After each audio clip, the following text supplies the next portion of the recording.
भक्ती काय ही का भक्ती खरी मुळते बाहेरी बाहेरी, बाहेरची भक्ती कामाची नाही.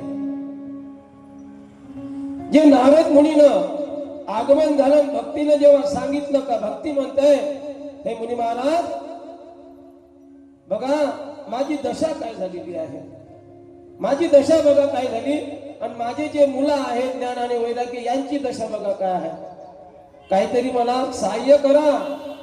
तर नारद मुनीनं मनामध्ये ठाम केलं, सांगितलं हे भक्ती मी तुझा प्रचार करेल, मी काय करेल तुझा प्रचार करेल. म्हणून तेव्हापासून नारद मुनी सतत काय म्हणतात, नारायण नारायण नारायण नारायण सतत. कारण हा भक्तीचा महिमा आहे.